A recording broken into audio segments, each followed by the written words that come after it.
busy these past days. Yeah. May nagkukan Good pa? morning, Father. Oh, good morning. May nag-share pa?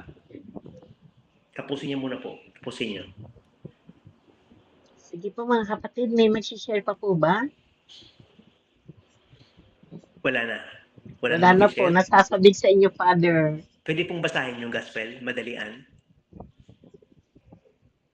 Father Melvin, pakibasa na mabilis yung gospel. Okay, basahin ko ulit, Padre, bago ako mag-umpisa sa trabaho. Okay.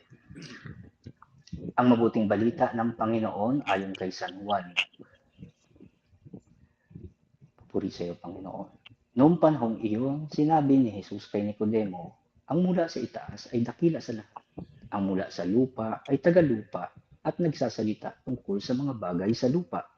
Ang mula sa langit ay dakila sa lahat. Pinatututuhanan niya ang kanyang nakita at narinig. Ngunit walang maniwala sa kanyang patotoo. Ang naniniwala sa kanyang patotoo ay nagpapatunay na tapat ang Diyos, sapagkat ang sinugo ng Diyos ay nagpapahayag ng mga salita ng Diyos, at walang sukat ang kanyang pagkakaloob ng Espiritu Santo. Minamahal ng Ama ang anak at ibinigay sa kanya ang kapamahalaan ng lahat ng bagay. Ang nananalig sa anak ay may buhay na walang hanggan. Ngunit ang hindi tumatalima sa anak, hindi nagkakaroon ng buhay. Mananatili sa kanya ang puot ng Diyos, ang mabuting balita ng Panginoon. Pinupuri ka naman, Panginoong Jesucristo. Salamat po.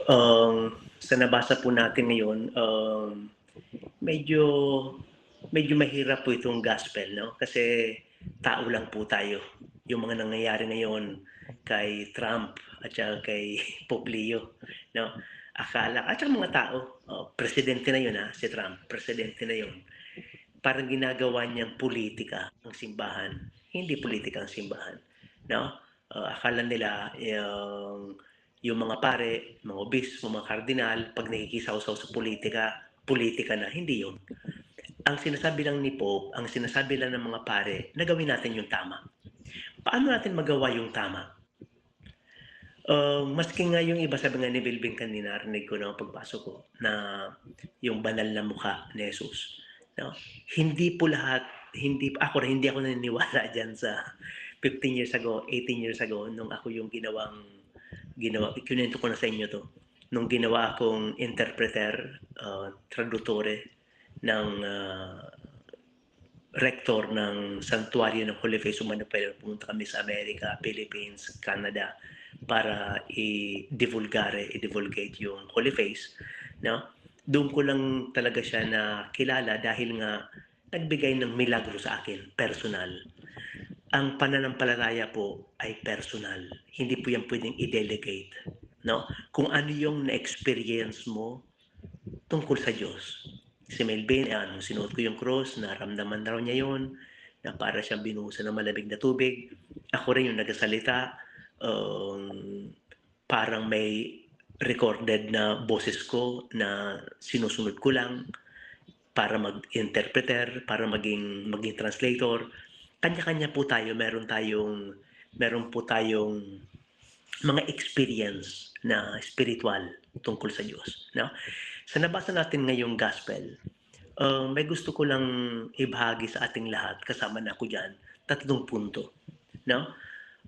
Ano pong tema na magandang ilagay dyan? Yung tema sa nabasa nating gospel.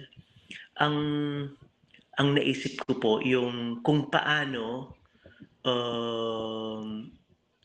piliin ang mga nanggagaling sa Diyos. Kung paano piliin ang mga bagay-bagay na maka-Diyos, kung paano piliin ang Diyos.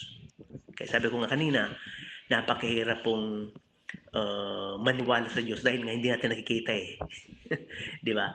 Pero meron tayong experience na personal para makilala natin siya ng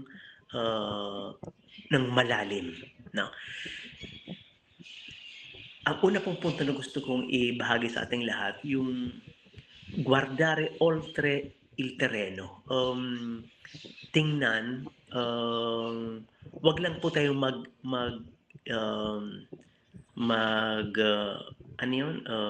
focus dito sa lupa. Wag po tayong mag-focus lang dito sa lupa, kundi mag-focus tayo after after ng ating buhay dito. Now, si Jesus, anong sabi ni Jesus nung buhay pa siya? Siamo nel mondo, ma non del mondo. We are in this world, but not of this world. Now, ang buhay po natin dito na ano yun na ano ngayon na experience po natin ngayong Pasko na nagdaan, no? Na ang buhay natin may sufferings, may kamatayan, at may resurrection. Yan ang pananampalataya natin bilang Katoliko Kristiyano at naniniwala tayo dito. Wag po tayong si Jesus hindi nag-stick sa present. Hindi siya nag-stick sa past. Kundi binigyan niya tayo ng esperanza, binigyan tayo ng hope, ng pag-asa kung ano ang buhay natin kinabukasan. No? Example. Before tayo mamili ng isang bagay, trabaho man yan, girlfriend, boyfriend, asawa man yan, tinatanong ba natin sa sarili natin, siya ba talaga ang babaeng o lalaki na yung buong buhay ko para sa kanya?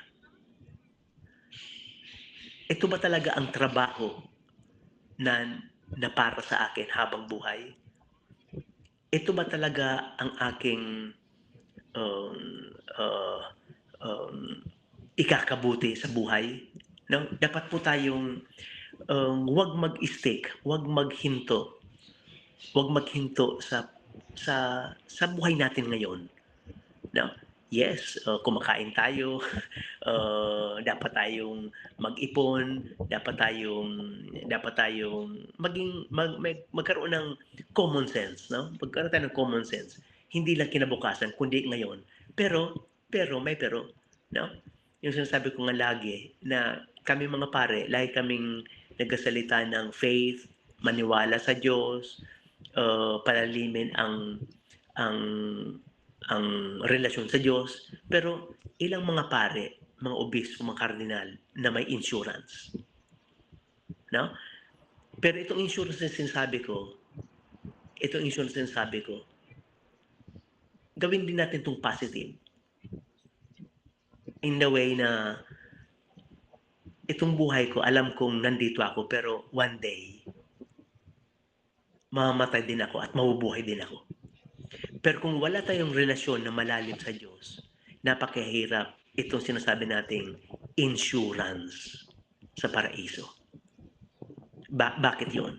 Dahil hindi po tayo nagtanong, sabi ko kanina, me conviene, it is just, or kailangan ba talaga tong trabaho na to? Siya ba talaga ang lalaki o babae para sa buhay ko? Magtanong po tayo. No? Binigyan po tayo ng Panginoon ng isip para gamitin. Hindi isip para manira ng tao. No? Pangalawang punto na gusto kong ibahagi sa ating lahat, yung maniwala sa katotohanan maski hindi komodo. No? Maniwala sa katotohanan maski masakit. 'Di ba? Si Inday, huwag mo sabihin si Father, politika na naman. Hindi. Mga example lang to nakikita ko sa TV, no? Sa mga news, no? Bakit nagtatago, no? Kung talagang may kasabihan nga na ang katotohanan daw ay masakit, no? Pag sinabihan ka na totoo, masakit daw po 'yon. Pero po ako, in-exercise ko na yan nung parish priest ako sa Valley Moricana, sa St. Elizabeth and Zachary. Meron po akong 6 na barkada. 6 na parishioners. 3, sabi ko sa kanila, kayong 3, magbibigay sa akin ng tips ng negative. Anong negative? Ano yung mga narinig mong mali?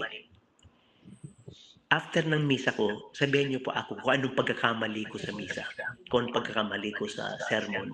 Meron naman 3 na pinili ko kung saan ako naging tama. No? Laging ganun. No? Isa pang example, um, sabi